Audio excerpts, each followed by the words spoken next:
एक सुहाना सा दिन होता है और मगन, रामलाला, चंदन, राजन, तपन और गोलू के पापा गांव के बरगद के पेड़ के नीचे बैठकर अपनी शाम की गपशप कर रहे हैं। अरे रामलाला और चंदन, तुम्हारी फसल कैसी चल रही है इस साल? अरे बंधु क्या बताए, बारिश ने तो परेशान कर रखा है। सही बात, बारिश की कमी ने दिमाग खराब कर दिया है। सरपंच गांव वालों के लिए एक खबर लेकर आता है। अच्छा मेरे गांव के भाइयों, सुनो जरा, हमारी सरकार ने किसानों के लिए शहर में एक सेमिनार का आयोजन किया है, जिसमें वो खेतों के बारे में और भी कुछ जानकारी देंगे। तो मुझे लगता है कि हमें वहां जाना चाहिए। सरपंच जी, मेरे खेतों में कीड़ों ने परेशान कर दिया है, उसके लिए कुछ जानकारी मिलेगी क्या? बिल्कुल, तुम्हारे खेतों के बारे में तुम्हें सारी जानकारी देंगे वो लोग। तुम तीनों को जाना चाहिए, बहुत फायदा होगा तुम्हें उससे। ये कहकर सरपंच वहाँ से चला जाता है और तीनों सोचते हैं कि वो शाम के वक्त मैदान पर मिलेंगी और वहीं से रवाना हो जाएंगी। तीनों दोस्त मैदान पर मिलते हैं और जैसे ही निकलना शुरू करते हैं तभी बांसुरी की आवाज सुनकर वो भी उसी और सम्मोहित स्थिति में चलना शुरू करते हैं। कुछ बच्चे हर बार की तरह अपना दोपहर का फुटबॉल का गेम खेल रहे हैं।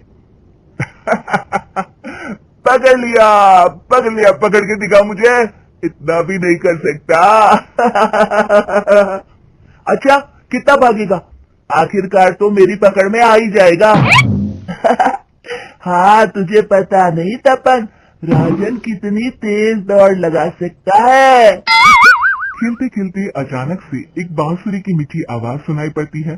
सारे बच्चे उसका पीछा करने लगते हैं। शाम हो गई है और बच्चों के घर न आने की वजह से उनकी माँ मैदान में पहुंच जाती है। राजन बेटे, अरे ओ राजन बेटे, किधर चले गए? इतनी देर हो गई, घर वापस क्यों नहीं आए बेटे? तपन बेटा, चलो घर, शाम हो गई है, कितना खेलोगे? और गोलू, ओ गोलू! तीनों की माँ एक दूसरे को देखने लगती है और उन्हें एहसास होता है कि उन तीनों के बेटे घर आए ही नहीं। अरे राजन और गोलू की मम्मी, आप इधर? राजन और गोलू घर नहीं आए क्या अभी तक? नहीं तो दोपहर में राजन मुझे बताकर गया था कि वो तपन और गोलू के साथ खेलने जा रहा है। मैंने सुना है कि गांव में एक चुड़ैल घूम रही है, कहीं वही तो नहीं ले गई ना हमारे बच्चों को? ऐसा कुछ नहीं हुआ होगा, हम तीनों अलग अलग जगह ढूंढते हैं, इधर ही खेल रहे होंगे तीनों बच्चे। ये कहकर तीनों बच्चों की माएं उन्हें ढूंढने निकल गई। बहुत देर हो गई और फिर भी तीनों बच्चे मिले नहीं। तीनों की माएं मैदान पर फिर से मिलती है। सुनिए जी, ये तीनों मिल ही नहीं रहे और मेरे दिमाग में बहुत बुरे बुरे ख्याल आ रहे हैं। आप चिंता मत कीजिए, हम सरपंच से जाकर बात करते हैं, वो हमारी मदद करेंगे। गोलू की माँ सही कह रही हो, चलो चलते हैं। एक उम्मीद की आशा लेकर तीनों अपने बेटों की फिक्र में सरपंच के घर जा पहुंचती है। सरपंच अपनी शाम की चाय पी रहे हैं और अखबार पढ़ रहे हैं। तभी तीनों की माँ हड़बड़ी में भागकर उनके पास आती है। अरे अरे, आप तीनों इतनी डरी हुई क्यों हो? क्या हुआ? ऐसी क्या बात हो गई? तिवारी जी, हमारे लड़के दोपहर से खेलने गए हैं और अब तक लौटे नहीं हैं।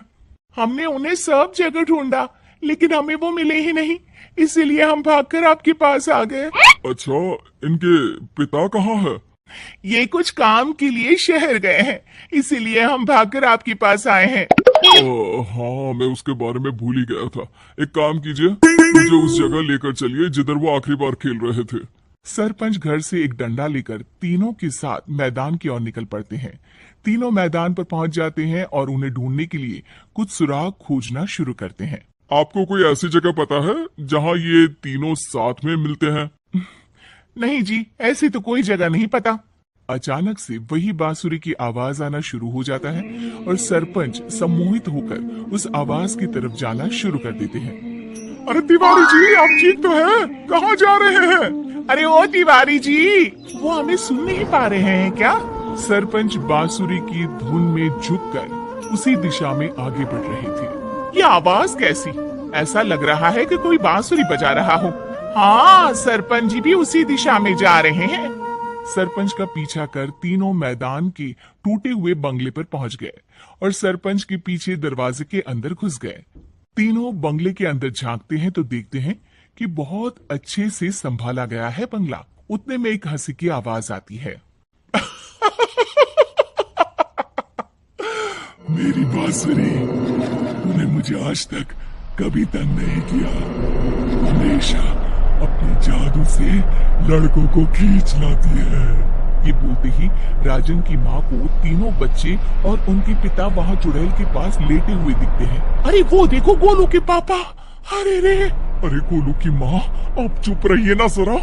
उस चुड़ैल ने देख लिया तो हम भी फंस जाएंगे। इन्हें बचाएगा कौन? लगता है ये शहर गए ही नहीं और इस चुड़ैल ने इन सबको भी यही बुला लिया है। अब हमें इन्हें छुड़ाना होगा। एक काम करते हैं। राजन की मम्मी गोलू और तपन की मम्मी को एक प्लान बताती है। बिल्कुल सही कह रही हो राजन की मम्मी, चलो आज इस चुड़ैल को मजा चखाते हैं। तीनों माएं अपने छुपने की जगह से बाहर निकलती हैं और एक्टिंग करना शुरू कर देती है। ये तो बढ़िया है, अब इसका असर औरतों पर भी हो रहा है। वाह जी वाह। तीनों माएं चुड़ैल की थोड़ा करीब आती है। राजन और गोलू की माँ चुड़ैल को पकड़ लेते हैं और तपन की माँ बांसुरी हाथ से पकड़कर तोड़ देती है। अरे पागल औरत, ये क्या कर दिया? मेरी बांसुरी को तोड़ दिया। अब मेरी शक्तियाँ खत्म हो जाएगी। तुम्हें तो अरे तुझे क्या लगा चुड़ैल कहीं की हमारे बच्चों को और पतियों को हाथ लगाएगी तू? बांसुरी टूटने की वजह से चुड़ैल खाक होकर गायब हो जाती है और सारे लोगों की आंख खुल जाती है। सब अपने परिवार को लेकर उस बंगले से बाहर निकल जाते हैं। कहते